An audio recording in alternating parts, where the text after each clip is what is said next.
আমরা কি একটু নিয়াত করতে পারি ভাই যে আমরা যারা ওয়াজ শুনলাম জীবনে কোনোদিন সিগারেটে হাত দিব না ইনশাআল্লাহ? রাজি আছি ভাই? অন্য বড় বড় জিনিস তো বহুত দূরের কথা। আচ্ছা, অনেকে রাজি হয় নাই কেন? আপনারা কি অলরেডি আসক্ত? আমি অনেক ভাইকে দেখেছি মাশাআল্লাহ ইফতার খুলেই একদম বেনসন টানা শুরু করে। হ্যাঁ, এটা যে হারাম আপনাদের কেউ ওয়াজ করে শোনায় নাই? এটাকে কি মনে করেন আপনারা, হারাম না হালাল? কেউ বলেছে মাকরু, নাকি মাকরু ফতোয়া দিয়েছে? মাকরুহ শব্দের অর্থ জানেন আপনি? মাকরুহ শব্দের অর্থ কি একটু শোনেন। সূরা বনী ইসরাইল খুলবেন। কোন সূরা?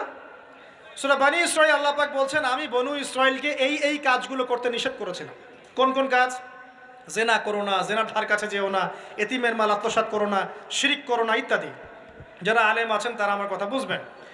এই কাজগুলোর পরে আল্লাহ পাক বলছেন যে এই প্রত্যেকটা কাজ আল্লাহর কাছে মাকরুহ, অপছন্দের। কিসের? অপছন্দের। তাহলে এটাকে আপনি সহজ মনে করছেন? নিয়াত করি আল্লাহ পাকের সন্তুষ্টির জন্য আমরা কোনোদিনও মাদকের সাথে সম্পৃক্ত হব না ইনশাআল্লাহ। আর বিশ্বাস করেন, শুধুমাত্র মাদকদ্রব্য নিয়ন্ত্রণ অধিদপ্তর এই আইন কানুন এগুলো দিয়ে, জরিমানা দিয়ে মানুষকে মাদক ছাড়ানো যাচ্ছে না, যাবে না। কেন যাবে না এটা আপনারা খুব ভালো করেই জানেন, আমি বলতে চাচ্ছি না। অনেক সময় মাদক বিরোধী কনসার্ট করে মানুষ, মাদক বিরোধী কনসার্টে ওঠার আগে এক বোতল ডাইল খেয়ে আসে আগে। এগুলো কি বাস্তব কথা বলছি না অবাস্তব কথা বলছি?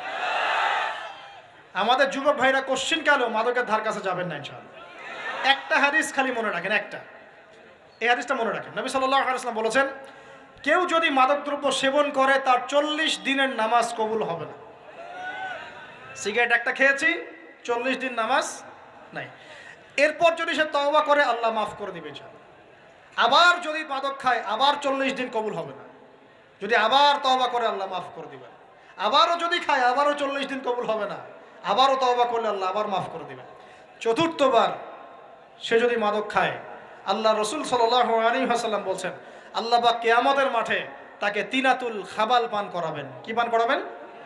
তিনাতুল খাবাল। সাহাবীরা বললেন ইয়া রাসূলুল্লাহ এটা কি? তিনাতুল খাবাল কি?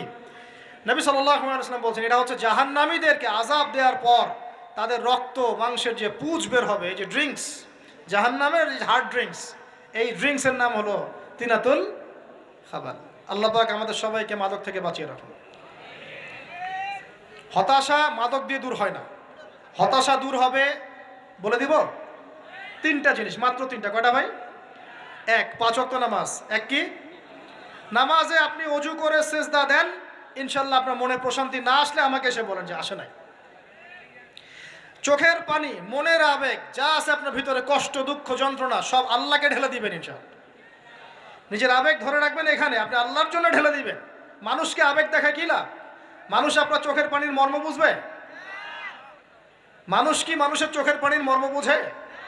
আপনার পিতা যদি মারা যায় আমার কাছে এসে দোয়া চান, কান্নাকাটি করে, আমি দোয়া করতে পারবো কিন্তু আমি কিন্তু আপনার ফিলিংসটা বুঝতে পারবো না। আপনার অনুভূতি কে বুঝতে পারবেন? আল্লাহ পাক আপনার ঘাড়ের রগের চেয়েও কাছে আছে। সুবহানাল্লাহ, সুবহানাল্লাহ। আল্লাহ পাক ঘাড়ের রগের চেয়ে কাছে আছে। গতকালকে বাংলাদেশের একজন বরেণ্য আলেমের সাথে একটা কনফারেন্সে ছিলাম। উনি বলছিলেন যে